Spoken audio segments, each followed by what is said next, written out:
This is Cashflow Ninja, episode 135 with Jim Sheils. Welcome to the Cashflow Ninja, the podcast empowering and inspiring people to discover how to generate their own income and manage, grow, and protect their own wealth in the new economy. Now, here is your host, MC Laubscher.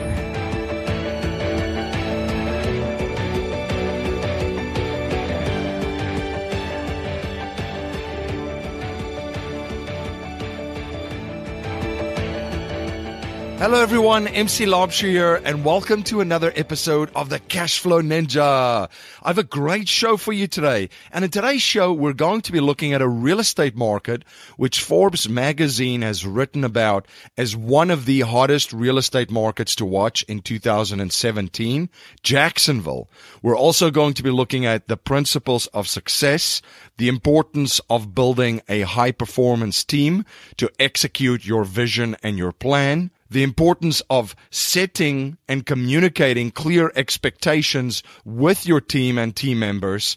And we will also be looking at a very, very powerful concept, family boardroom meetings. My guest today is Jim Sheils. Together with his best friend, Brian Scrone, Jim co-founded and operates Jax Investments, a multi-million-dollar business venture. Currently, Jim and Brian have completed many real estate deals and now teach their techniques at events all over the world. Jim credits their incredible success to two key things: starting out slow and, most importantly, finding the right been there, done that mentor. The mentors that have really made the difference for Jim and Brian were investors from Australia who love to surf and invited them to join their board meetings. These meetings, held during surfing trips, brought in an element of fun to the stereotypical boring meetings and inspired Jim and Brian to found the board meeting strategy for entrepreneurs and their families. Please share your feedback and thoughts with me on today's interview. You can let me know your thoughts on Twitter by tweeting me at MC Laubscher or by email at info@cashflowninja.com. And please remember to join our mailing list by signing up at cashflowninja.com or texting Cashflow Ninja, one word, all capitalized, to 44222. That's 2 4s and 3 2s. Have you read Rich Dad Poor Dad? Are you interested in real estate investing and don't know where to start or how to get the results you want? For valuable information to get you started, visit JoinUps Properties at joinupsproperties.com. Globally, coffee is a $90 billion industry, and International Coffee Farms offers a sustainable income opportunity through offshore sustainable agriculture. You can own a parcel of your very own cash-flowing specialty coffee farm in Panama. Sustainable income through sustainable agriculture. For more information on this income opportunity, you can download your free report at cashflowninja.com/Panama. I've spoken about the most powerful system on the planet on the show, the banking system, and my firm, Valhalla Wealth Financial, helps people reclaim the banking function within their own lives through leveraging the tools and strategies of the wealthy. If you're interested in reclaiming the banking function within your own life and the infinite banking concept, you can email me at info@cashflowninja.com. Jim, welcome to the show. Hey, thanks for having me. Can you please share a little bit about your background and journey with my listeners? Sure, MC. I've been a full-time real estate investor for about 18 years now, and built the business with my childhood friend that we've known each other since the age of 3. And it started with one property and snowballed forward to over 1,000 properties over the years. And we got real specialized in certain niches. We were first on the west coast of California, investing there in a town called Bakersfield, California before the boom, and then moved our operations to Jacksonville, Florida, where we still are today. Jacksonville is an extremely interesting market and many things going on there. Can you share with my listeners why Jacksonville is a pretty exciting place to be right now as far as the real estate market and investment? Sure. Well, first off, when we were leaving California, starting around 04, 05, when it got very, very heated, we wanted to go someplace warm and by the water because from what we had studied baby boomer trends, that's where baby boomers wanted to move, and they controlled a lot of the money. And we wanted to go to someplace affordable where our simple buying a house, renting it out model worked. Well, that's easier said than done, especially at that time in the U.S. because the markets all over were so hot. We looked up and down the West Coast, the East Coast. Long story short, MC, the Jacksonville market was the most affordable large coastal city in the U.S. by far. It had the lowest values and costs for a home with compared to the highest percentage for rent paid for that. And the growth patterns that we looked for, not only the economic growth, but the population growth, healthy supply and demand, affordability, and desirability, like where baby boomers wanted to move, were all here, all 5 factors we look for.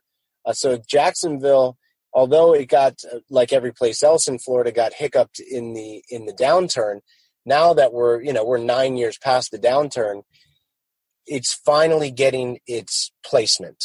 It's finally getting that intrinsic value is going up. We're still one of the most affordable markets, but there's been growth here. There's lots of businesses moving here. There's lots of retirees moving here.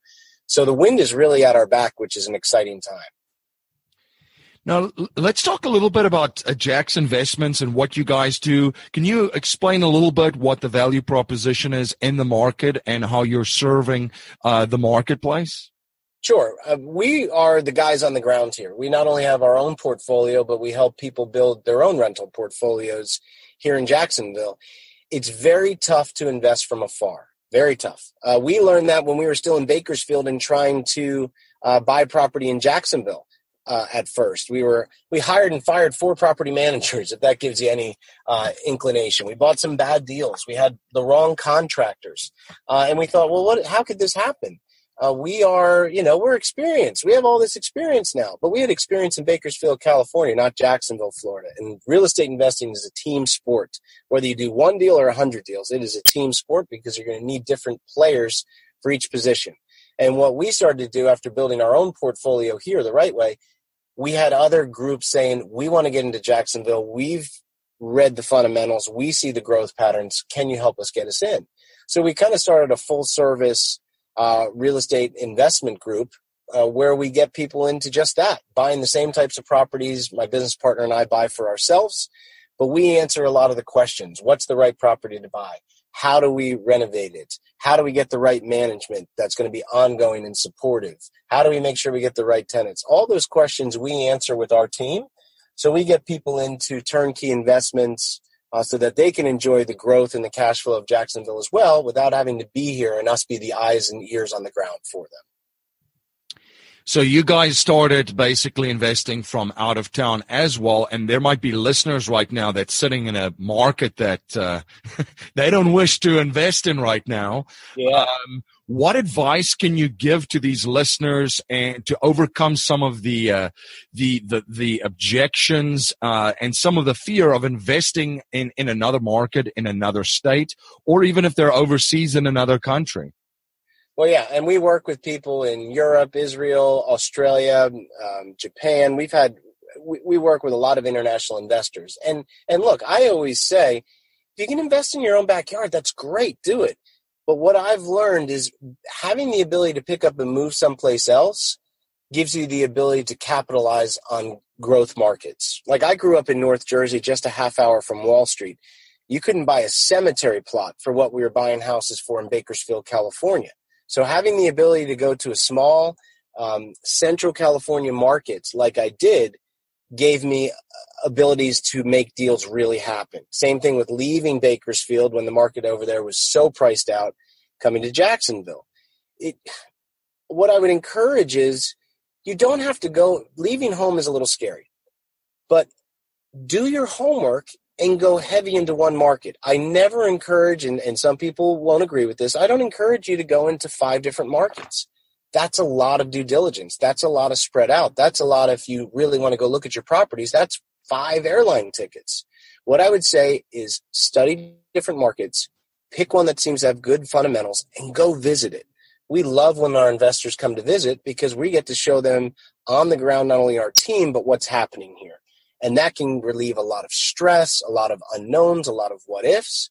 So, and if you do that homework, I think that you'll see that you can remove a lot of those issues. And if you hyper focus on one outside market, whether that's Jacksonville or another one, that's fine. But just one, I think you're going to get better results than if you try to go into 5, 6 different markets and be spread out. Focus on one, go deep into it, go visit it. And I think you can see that it's not as bad to leave home as you might think. For listeners listening to us that they haven't started their research and they're thinking about researching different markets, what are some of the fundamentals? And you've touched upon them a little bit when we spoke about Jacksonville, but if you're a complete newbie investor and you're looking to analyze a certain marketplace, what are some of the main key points that you would advise them on to take a look at? And what are some of the areas that they can delve into a little bit further? Okay, great question. So, first, cash flow. I mean, buy for cash flow. Don't buy for just growth. Buy for cash flow. And if you can get cash flow and equity growth, well, that's the magic combo as far as I'm concerned. I look for both. I want to go into a market that's poised for growth that has cash flow. It can be very hard to find.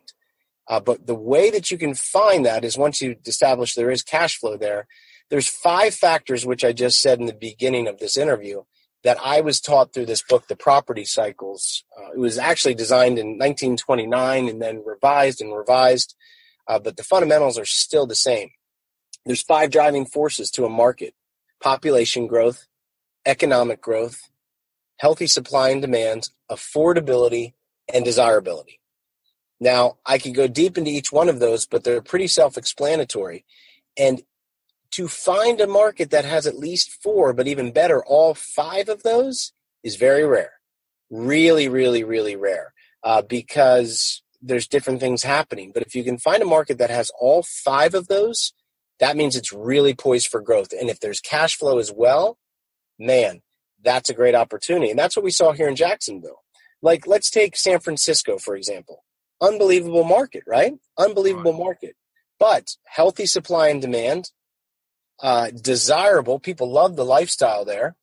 And economic growth, absolutely. But the affordability is not there, which means the cash flow gets blown out of the water. There's other markets in the Midwest where they're affordable. There's a healthy supply and demand. But the economic growth is not there. The population is shrinking. Those are against your factors. So you want to have the wind at your back in all 5 of those if you can. And that's what I would encourage people to look for. Read up on it. Interview the people that are in certain markets if you're looking at them. Do they own investment property there themselves? Why are they there? Ask about that. What's the population doing? How's the supply and demand there? Is it healthy? Has it been overbuilt? What's going on? What's the population trends? And you can look those up pretty easily. Is it affordable? On the affordability index, can the average medium income in that area afford a home? And is it desirable? What's drawing people there? Is there retirees wanting to live in the market that you live in? Are people coming there to vacation or for tourism? These are all important questions that can help dig a lot of the potential of a market out. And that's fantastic advice. And it's also, as you were saying too, you have to, as an investor, try to determine who are you trying to serve and provide value for. And you've mentioned the baby boomer trend and possible retirees moving into that area. So from that perspective, you know who you're serving. So you're kind of looking at, well, does this make sense? Am I going to be able to provide value for them, quality housing at an affordable price for my clients, and also as an investor be able to profit and have something in line with my own financial goals. So it's good for both parties on both sides of the table. Absolutely. But there is a distinction that I want to make there, MC, because interesting for our houses, we focus on 3-bedroom, 2-bath, 4-bedroom, 2-bath, and some 3-bedroom, 1-baths in certain areas. Most of the time, the retirees that are coming to this area are not going to live in our houses. However, the people the jobs that are created by them bringing their money and needs here live in our houses. So the healthcare providers, the nurses, the service industries that would be serving the retirees for their needs here, they live in our houses, not the actual retirees themselves. That was an interesting distinction for us. Because the average age in Jacksonville, people think Florida, oh my goodness, the average age is 85. But the average age in Jacksonville, I think, is about 44 or 45. So we have a young market, but more retirees moving here. And them moving here and their needs produce jobs, and the jobs are the ones that our tenants take, if that makes sense. Yeah, no, that absolutely does. And you guys are very, very clear on who you're providing value for, again, in that example. So, no, that's fantastic insight. Jim, the other question that I had as well is, when you're investing in different markets, obviously the people that you work with become extremely important, and to have a solid team on the ground is extremely important. Can you talk a little bit about how to assess a team? And you've put some really, really good content out about being extremely clear about your vision so that the team is aligned with it and they know very, very well what you want and what your expectations are. Yes. Well, and especially for your newer investors, don't let anyone fool you. The real estate investing is a team sport. You are not the Lone Ranger. You're not this superhero that stands on the top of a mountain by himself being able to slay dragons and, there's a big R on your chest for real estate investor. That's just not how it works. In fact, the people that I usually see try to take that approach implode. You need a team. You absolutely need a team of people around you, again, whether you do one deal or 100. And what I've found is, we have our go-to title people that do our closings. We have our go-to bookkeeper accountant. We have our go-to property managers, our go-to contractors, our go-to real estate agents that bring us deals. And what we found is the best way to have a good relationship, first of all, to figure out if they're any good, we ask for referrals from other investors. That's the way that we built almost all of our team. And then secondly, you have to have clear expectations. If you can set clear expectations with your team, it takes away a lot of drama. It takes away a lot of misunderstanding. It gives clear benchmarks for people to feel good about what they're doing for the team. It's one of the most powerful ways. Do you want me to give one example, MC, for like a team member? That'd be fantastic. Okay, so let's start with the 800-pound gorilla in the room that everyone's terrified of, and that's doing rehabs. Rehabs and renovations can be a very scary thing. You think, of course, when you buy your first house, the wall on the right side is going to fall in and, everything's just going to go to disaster. Is that possible? Sure. Is it probable? No. So what I found is, though, having the right renovation people, the right, let's say, general contractors is very important. And there's a couple of rules we have with them of how we pay with them. Never pay them all up front. It's a draw system, a small amount up front, a small part in the middle, and then a final draw after everything is done. Everything. You never pay a final bill before everything is done. But besides that, how do we know if they're doing a good job, and how do they know if they're doing a good job? Well, we set 3 rules for our general contractors if they were going to handle a rehab project for it. There's only 3. You got to be on time, you got to be in budget, and you got to do quality work. That's it, MC. 3 things: on time, in budget, quality work. And what does that do? Well, first of all, it sets a very clear expectation for both sides, where we know we either have to high-five them at the end or we just have to shake hands and go our own way, depending on those 3 things. It takes a lot of misunderstanding and emotion out. Because let's say if a general contractor can be on time and in budget, but the work is really terrible, that's not going to work. If they are doing quality work and in budget, but it takes 6 months longer to do it than what they said in the time project deadline, that's not going to work either. These 3 things keep both sides accountable. Me and my business partner have nothing to be cranky about or complain about if they're doing all 3 of those things. In fact, the opposite. We should be complimenting them, rewarding them, building them up if they're accomplishing these 3 things, because they are living up to the expectations we've set as a team. But having those clear, if you don't have clear expectations like that, and it doesn't have to be 57 different expectations. We limited it down to 3 for one of the biggest, scariest parts of real estate investing for most people, and that's the rehab process. If you can go off of those 3 and really design them, bring them in up front, it helps take a lot of issues off the table. You're listening to Jim Sheils on the Cashflow Ninja podcast. We'll be right back after a word from our sponsor. International Coffee Farms is a real estate-based specialty coffee farm ownership opportunity.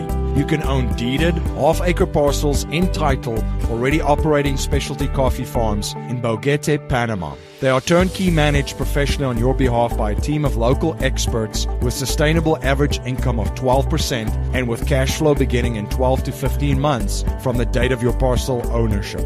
International Coffee Farms' mission is to own and operate specialty coffee farms in Boguete, Panama that are economically, environmentally, and socially sustainable. As part of this mission, 20% of the gross profits of each farm goes towards a socially sustainable fund to improve the lives of the coffee farm workers and their families. International Coffee Farms currently owns and operates 8 specialty coffee farms in Boguete, Panama, with parcels available for immediate ownership. To find out how you can become a parcel owner, you can download your free income opportunity report at cashflowninja.com/Panama. You're listening to Jim Sheils on the Cashflow Ninja podcast, and now back to our interview.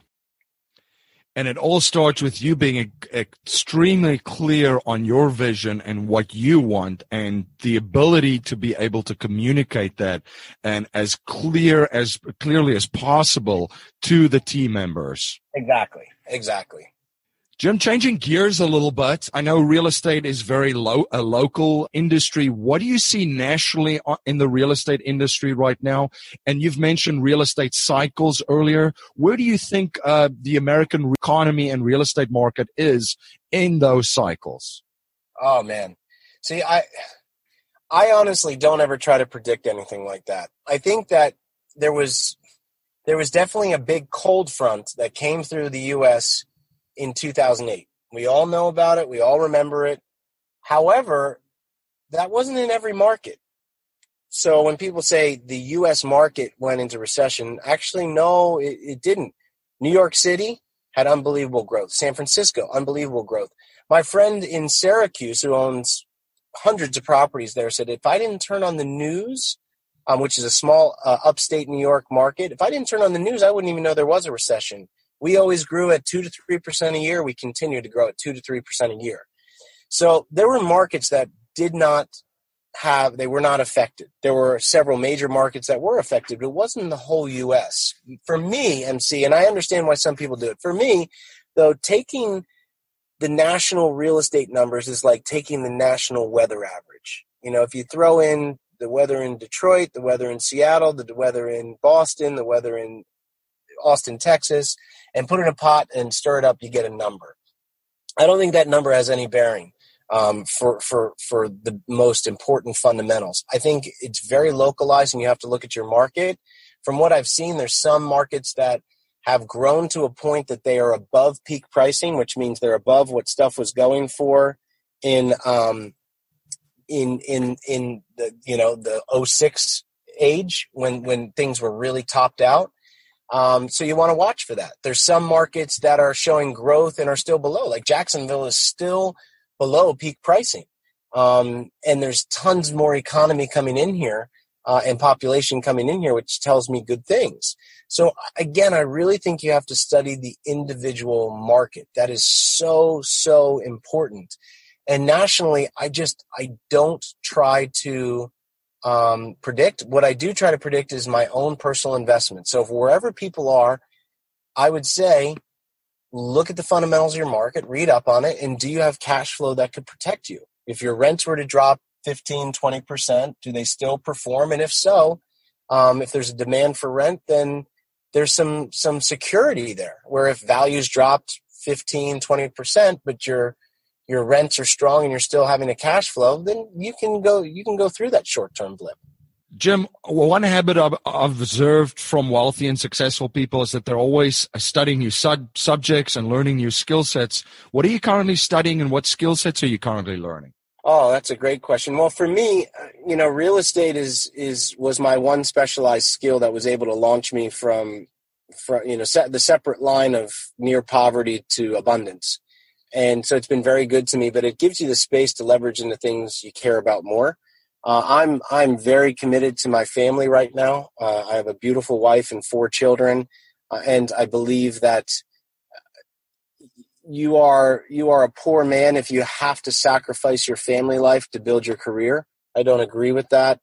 It's not my philosophy. It's not my mindset.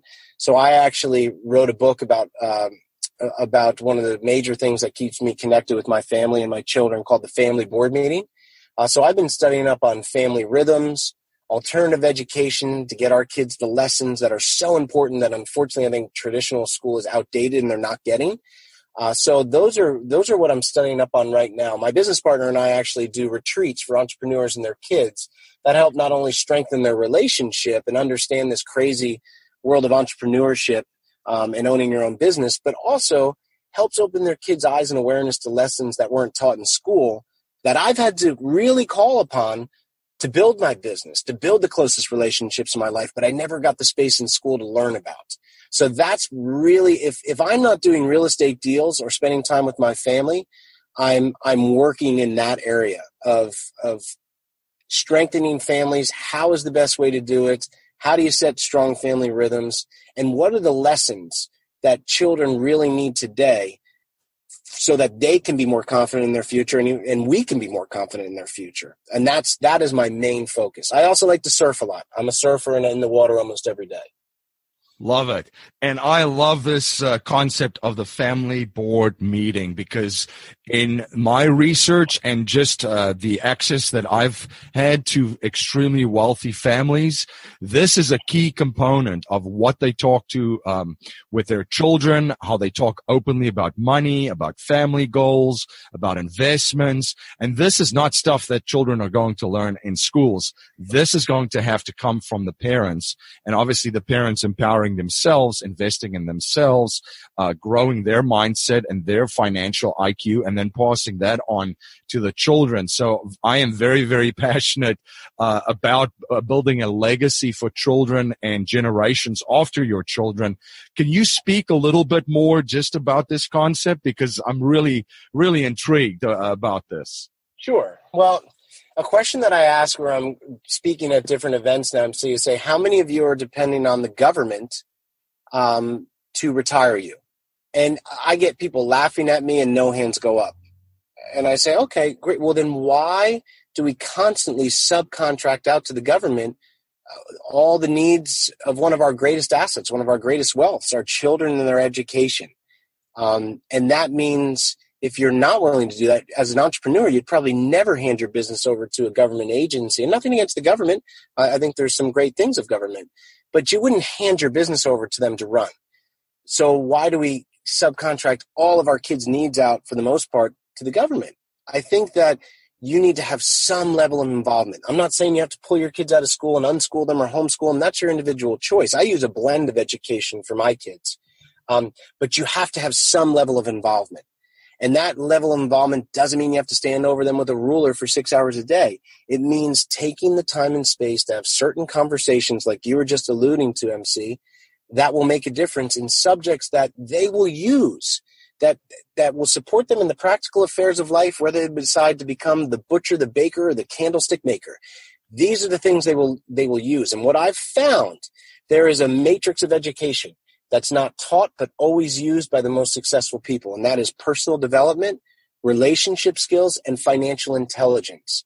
And if you can start to drip lessons in these 3 areas to your children at young ages, I'm talking starting at the ages of 5 and 6, 8 and 10, by the time they are 18 or 19 and they leave the house, they are going to have such a better understanding of what they need, how to operate through tough times, through good times, than any of us ever had, or some had because their parents actually stepped in and did this.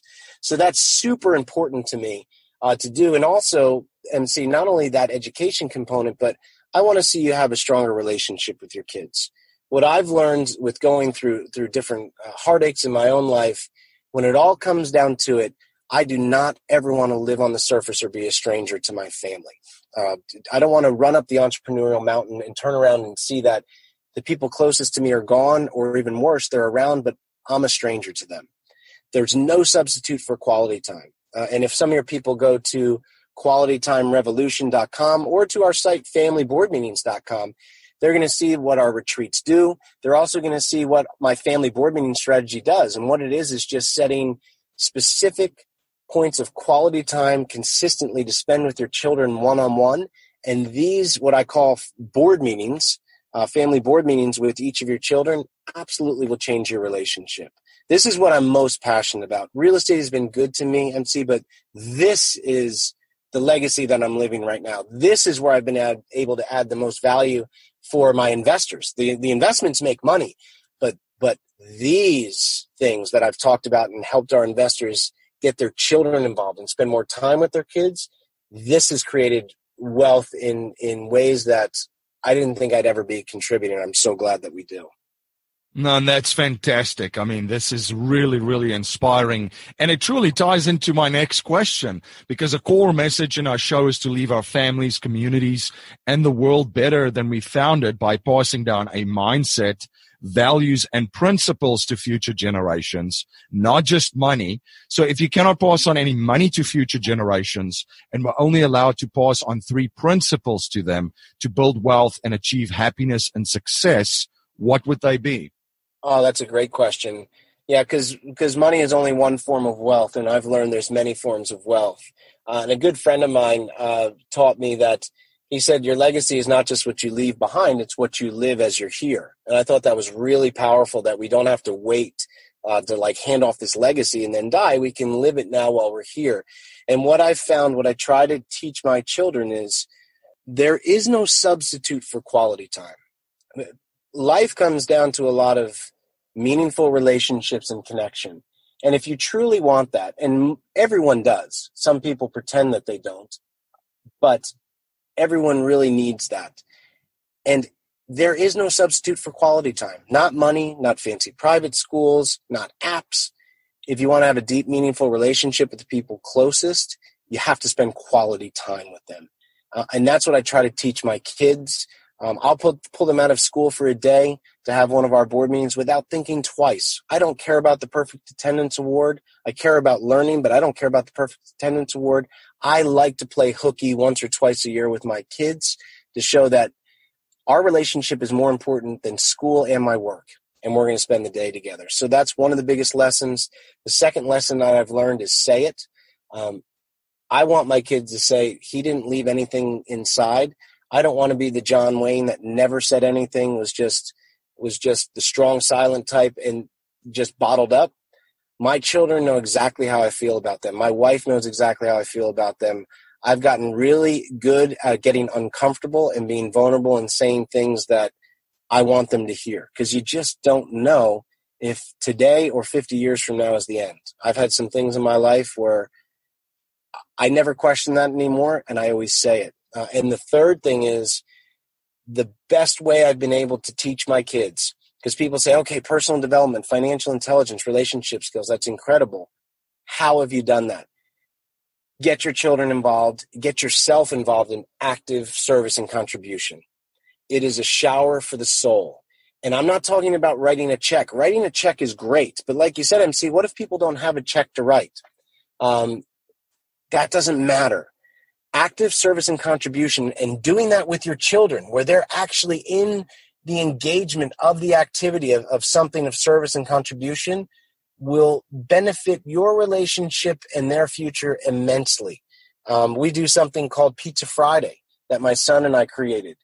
We're talking about maybe $30. We go to the pizzeria that's local. We'll buy a few pizzas, and then we'll go out to our town square and hand them out to homeless people, me and my son. And the lessons he's learned from that are greater than anything that I believe he's ever learned in the classroom. And it's building character, and it's leaving behind what I hope he's going to continue to do when I'm long gone. So with quality time, saying what you're afraid to say but should be said, and service and contribution, MC, I believe that can absolutely shake the pillars of any generation in a good way and take us to a higher level. Jim, how can my audience learn more about you and your company and stay informed of all of the projects that you're involved with? Great. For any real estate investors that want to get involved in Jacksonville, learn more about the market, see why we're the number one market in the U.S. right now, all you have to do is go to www.jaxinvestments.com. You'll learn all about our program, see about the investors we work with, see about setting up a trip to come down and visit. Happy to talk on that. If you're interested on the personal side, on the family side, about reconnecting with our greatest wealth, you can visit familyboardmeetings.com. That will give you an idea of what our retreats are all about. And if you want a free copy of my book, The Family Board Meeting, you can go to www.qualitytimerevolution.com. You can watch a 10-minute video on how the family board meeting strategy works and how you can start reconnecting with your family and getting involved in some of the most important education in a fun and experiential way. So that's familyboardmeetings.com or qualitytimerevolution.com. Fantastic. Jim, thank you so much for coming on the show and sharing your journey and your knowledge and all this value that you provided for my listeners. It's been a fantastic experience, and I look forward to having you on again. Thanks, MC. I appreciate it. Hi, this is MC Laubscher, the host of the Cashflow Ninja podcast. As you may know, I'm also the president and chief wealth strategist of Valhalla Wealth Financial. We help individuals, families, small businesses, entrepreneurs, and professionals build their wealth outside of Wall Street and help investors maximize the use of every dollar in their personal economy and boost their investment gains. We do this by combining their capital and investments with the financial vehicle of the wealthy, according to the infinite banking concept. If you are interested in learning more, you can email me at info@cashflowninja.com and I will send you a copy of Nelson Nash's book, Becoming Your Own Banker. Thank you for joining my guest, Jim Sheils, and myself on the Cashflow Ninja today. If you like what you hear and appreciate what we're trying to build here at the Cashflow Ninja, please subscribe, rate, and review our show on iTunes and share our show with family, friends, and your network. I'm always trying to learn and improve in every area of my life, so if there's any way that I could provide more value to you and serve you better, please reach out to me at info@cashflowninja.com. Jimmy Freeland and Bob Scott have been in your shoes and have used real estate investing to become financially free. They've designed a system to take any beginner to an experienced deal-making investor in the least amount of time. They offer opportunities from basic education, coaching, bridge loan investing to turnkey investments in the cash-flowing market of St. Louis, Missouri. For more information, please visit joinupsproperties.com or call Jimmy and Bob at 314-799-2247. Coffee is a proven product and a $90 billion industry worldwide. Through International Coffee Farms, you have a chance to own and operate your own half-acre parcels in a specialty coffee farm in Panama, professionally turnkey managed for you. You can download your coffee farm ownership opportunity report at cashflowninja.com/Panama. That's our show for today, everyone. Until next time, live a life of passion and purpose on your terms. You have been listening to the Cashflow Ninja with your host, MC Laubscher, the podcast empowering and inspiring people to discover how to generate their own income and manage, grow, and protect their own wealth in the new economy. Today's show notes and resources are available on our website, cashflowninja.com. This presentation is for educational and informational purposes only. The information being presented and considered does not consider your particular financial objectives or situation, and it does not make personalized recommendations. This material is not intended to replace the advice of a qualified tax and legal advisor or other qualified professionals, and you should not use the information in place of a customized consultation with a licensed professional regarding your specific personal financial objective, situation, and needs. We believe the information provided is reliable, but we do not guarantee its accuracy, timeliness, or completeness.